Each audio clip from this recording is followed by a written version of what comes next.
Comment faire pour se figurer l'horreur et l'immensité de ces contaminations?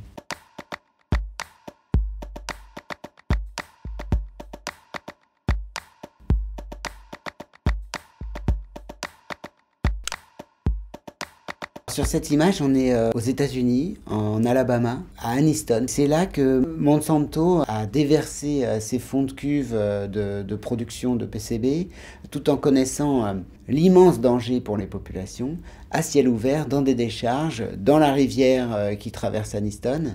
Et aujourd'hui encore, on rencontre des gens qui font des enfants avec 12 doigts ou sans yeux, avec des taux de toxines absolument immenses dans le sang. Donc cette femme à Anniston, c'est une femme qui vit à côté de la décharge, qui a eu un cancer à 17 ans, sa sœur à 15, son cousin, son oncle, tout le monde dans la famille et dans son quartier est malade, mais elle n'a même pas les moyens de partir.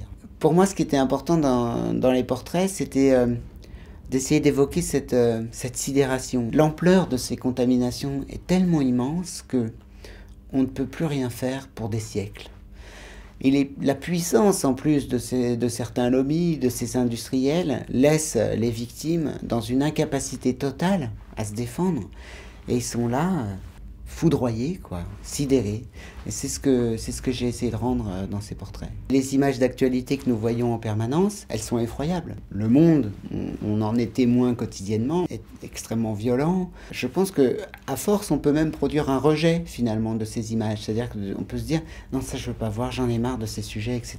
Tout l'enjeu, c'est aussi d'essayer de produire des images qui sont belles, qui sont même parfois calmes, apaisantes, dans lesquelles on peut s'engager, on peut adhérer à l'idée de regarder cette image et donc du coup finalement de recevoir aussi toute l'histoire qu'elle raconte et qu'on raconte à côté de cette image.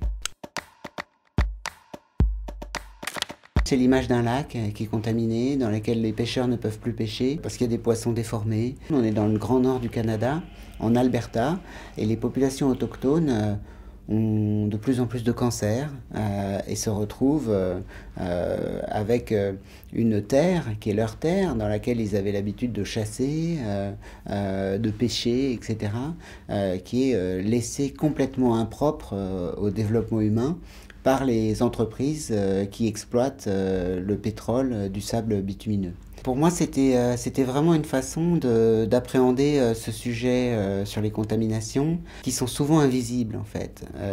Et donc comment faire pour raconter, pour montrer ces pollutions invisibles. Et je me suis dit qu'il fallait photographier des très beaux paysages et puis ensuite évidemment raconter à côté ce qui s'y déroulait. C'est l'intérieur d'un filtre. C'est ce que les scientifiques de l'expédition Tara glanent en passant des filtres dans l'eau au milieu de ce qui s'appelle le continent de plastique, qui n'a absolument rien d'un continent. C'est une mer merveilleuse, c'est l'océan Pacifique.